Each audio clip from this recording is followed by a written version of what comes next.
The first is what's called the 408B2. I know we are super good at marketing in the retirement plan space. Like, could we just call it so? This is literally a line in the code that says you have to provide this disclosure, and that's how we named it. Same thing with 401k. It's a tax code. Like, come on, terrible marketing here. However, 408B2, remember that. That's a service provider's disclosure to you. So this is not like a report card, but kind of like a report card. It gives you a description of what's being charged and then what services are being provided. And the key items here that must be included would be a description of the services that the service provider is rendering to the plan and your participants.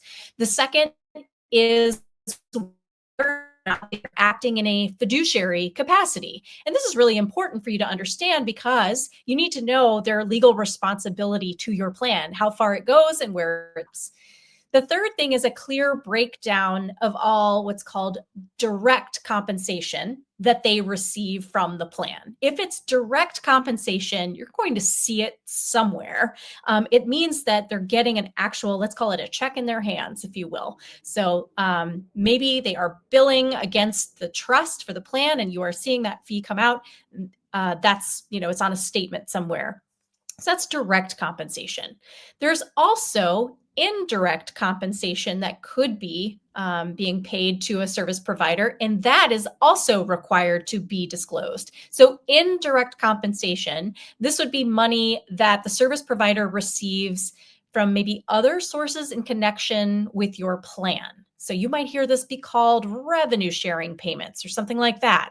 And you need to identify the payer as well as the arrangement. Like, for example, is it coming from the investment expenses in the plan? Or is there some other way, like from a compensation standpoint, maybe it's through commissions or something like that, how the provider is being paid. So it's really important to understand these arrangements because you need to identify any potential conflicts of interest, understand that, and be able to navigate what that means to your plan and your participants. In addition, they also have to explain how that compensation will be received. Is it a fixed percentage of assets?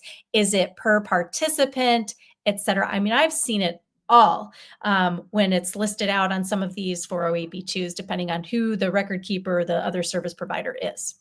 Now, these disclosures technically need to be provided in writing, before the start of the services, like in a service agreement or a contract. If you don't have a service agreement or a contract, that's a huge red flag, by the way. And any changes to what happens there have to be communicated properly to at least the plan sponsor and maybe to participants. And if service providers don't comply with this, then that can lead to a prohibited transaction. So that's why this is so important, is because they are obligated to give it to you. You are obligated to receive it and understand it as well. Now, there is some flexibility in how these things can be conveyed.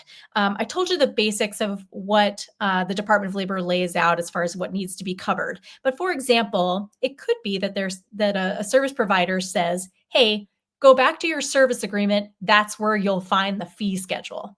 So it may not be printed in the 408B2, but rather you have to reference another document. So it's very important to read through these disclosures, understand where you have to go to track down the fees, and then figure out what you are actually paying or what the plan is actually paying for the services being provided.